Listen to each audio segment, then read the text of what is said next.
రాష్ట్రంలో 8 మంది బీజేపీ నుంచి ఎమ్మెల్యేలుగా గెలిస్తే కేవలం మంత్రివర్గంలో ఒకరికి చోటు కల్పించడం హాట్ టాపిక్ గా మారింది. కనీసం 2 మంత్రి పదవులు బీజేపీకి కేటాయిస్తే బాగుండేదన్న అభిప్రాయం వ్యక్తమవుతోంది. అటు 21 సీట్లు గెలిచిన జనసేనకు కేబినెట్ లో 3 మంత్రి పదవులు దక్కాయి.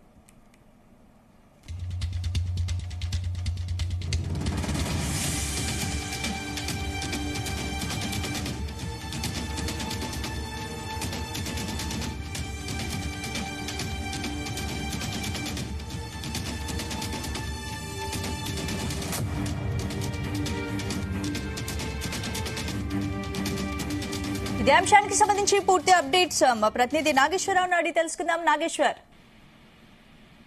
స్పందన ఆంధ్రప్రదేశ్ లో బీజేపీకి చంద్రబాబు నాయుడు జలక్ ఇచ్చినట్టు అర్థమవుతా ఉంది. ఏదైతే ఆ చంద్రబాబు నాయుడు ప్రమాణ స్వీకారోత్సవ కార్యక్రమానికి ముఖ్య అతిథిగా హాజరైన ప్రధాని నరేంద్ర మోడీకి అయితే ఖచ్చితంగా ఇది జలక్ అని అనుకోవచ్చు.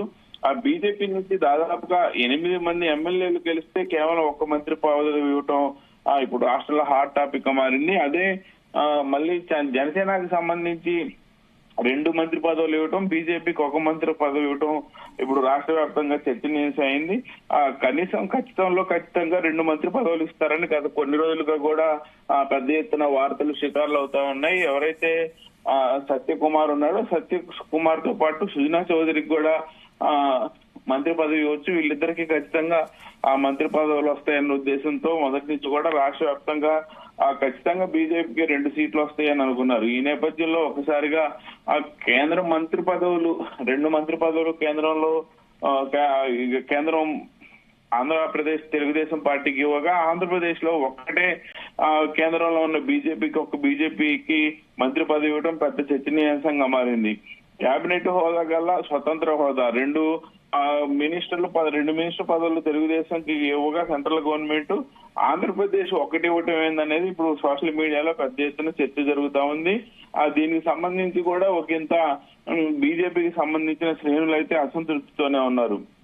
ప్రధానంగా చూసుకుంటే కేబినెట్ మినిస్టర్ హోదా సెంట్రల్ మినిస్టర్ కి స్టేట్ మినిస్టర్ కి చాలా వ్యత్యాసం ఉంటుంది. సెంట్రల్ మినిస్టర్ కి సంబంధించి 2 పదవులు ఇస్తే స్టేట్ మినిస్టర్ కి సంబంధించి 3 పదవులు ఇవ్వాలి కానీ 1 పదవి ఇచ్చి ఎందుకని సైలెంట్ గా ఉంటున్నారని పెద్ద ఎత్తున పదవిస్తున్నారు. అయితే ఈ కార్యక్రమానికి ప్రధాని నరేంద్ర మోడీ, అమిత్ షా, కేంద్ర మంత్రులు అందరూ కూడా ఈ కార్యక్రమానికి హాజరయ్యారు ముఖ్య అతిథులుగా. వీరందరికి కూడా ఒకంత జలకనే అని చెప్పుకోవచ్చు. రాత్రి కూడా ఏదైతే కేంద్ర మంత్రి అమిత్ షా ఉన్నారో సాక్షాత్తు పవన్ కళ్యాణ్ ఇంటికే స్వయంగా చంద్రబాబు నాయుడు ఇంటికే స్వయంగా వెళ్ళి ఆయన పలకరించిన పరిస్థితి. అమిత్ షా చంద్రబాబు నాయుడు ఇంటికి వెళ్ళటం ఇదే మొదటిసారి.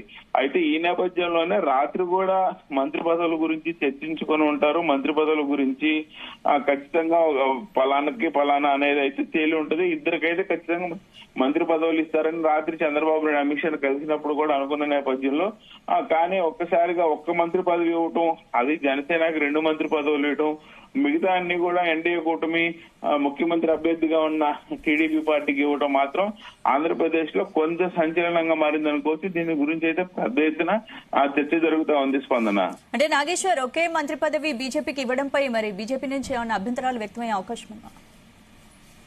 ఖచ్చితంగా బీజేపీ అయితే అసంతృప్తిలో ఉందనటంలో ఎటువంటి సందేహం లేదు. బీజేపీకి 1 మంత్రి పదవి కేటాయించడం ఏదైతే ఎన్డీఏ కూటమి అధికారంలోకి వచ్చిన తర్వాత నుంచి కూడా చంద్రబాబు నాయుడు పదే ప్రస్తావిస్తున్నమాట గతంలో కాకుండా మనం భిన్నంగా ఉండాలి, ఇప్పటి నుంచి మనలో మార్పు కనపడాలి.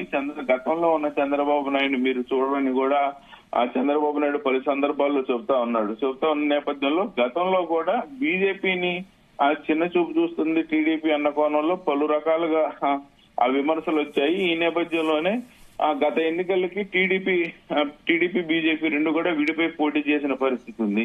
కానీ ఇప్పుడు మళ్ళా అదే చిన్న చూపు చూస్తున్నారని అయితే బీజేపీ శ్రేణులు పెదవి విరుస్తున్నారు. దీనికి సంబంధించి మీడియా ముందుకు వచ్చి ఎవరైనా మాట్లాడతారన్న కోణంలో అయితే అది జరిగే ప్రసక్తి లేదు. ఎన్డీఏ కూటమి ఒకటిగా ఉండాలని మాట్లాడుతున్నారు కానీ బయటికి మీడియా ముందుకు వచ్చి మాట్లాడేదైతే ఎవరు బయట కనపడట్లేదు. స్పందన అంటే కేబినెట్ లో ఒక బెర్త్ ఖాళీగా ఉంది కదా, అది ఏమైనా ఇచ్చే అవకాశం ఏమన్నా ఉందా? అది ఖచ్చితంగా కేంద్ర ప్రభుత్వంలో బీజేపీ అలాగే రాష్ట్రంలో ఉన్న జనసేన టీడీపీ ముగ్గురు కూడా కలిసి ఎన్డీఏ కూటమిగా ప్రభుత్వం ఏర్పాటు చేశారు. ఈ కూటమిలో అత్యవసరంగా ఆ ఇబ్బంది ఇప్పుడు టీడీపీలోనే సీనియర్ నాయకులు పత్తిపాటి పుల్లారావు గాని, కన్నా లక్ష్మీనారాయణ గాని, చాలా మంది యనమల రామకృష్ణుడు గాని, సోమిరెడ్డి చంద్రశేఖర్ రెడ్డి గాని, వీళ్ళందరూ సీనియర్లు చాలా మంది ఉన్నారు. సీనియర్లకు సంబంధించి ఎవరైనా పెదవి విరుస్తారా, ఎవరైనా అలకెక్కుతారా, ఇలాంటి కోణంలో కొన్ని సమీకరణాలు ఏమన్నా మారితే ఖచ్చితంగా ఎవరికైనా ఇవ్వాలి అని అనుకుంటే వాళ్ళకి ఇవ్వటానికి ఆ రాష్ట్రంలో కొంత గొడవ జరగకుండా సద్దు మనగటానికి ఒక మంత్రి పదవి అయితే ఆపినట్టు తెలుస్తా ఉంది. ఈ మంత్రి పదవి కూడా ఎవరైతే సీనియర్లు టీడీపీలో ఉన్న వాళ్ళల్లో సీనియర్లు ఎవరైతే ఉన్నారో వాళ్ళల్లో ఎవరైనా ఆ ఇబ్బందికర పరిస్థితులు సృష్టించే అవకాశం ఉంటే వాళ్ళకి ఇవ్వటం కోసం మాత్రమే ఆపినట్టు తెలుస్తా ఉంది. అయితే ప్రధానంగా చూసుకుంటే బీజేపీకి అయితే ఆపిన ఒక్క మంత్రి పదవి అయితే ఇచ్చే ఆ పరిస్థితులు గానీ, ఆనవాళ్లు గానీ, ఆ దరిదాపులో కూడా ఏం కనబడట్లేదు. Spandana. Right, thank you Nageshwar.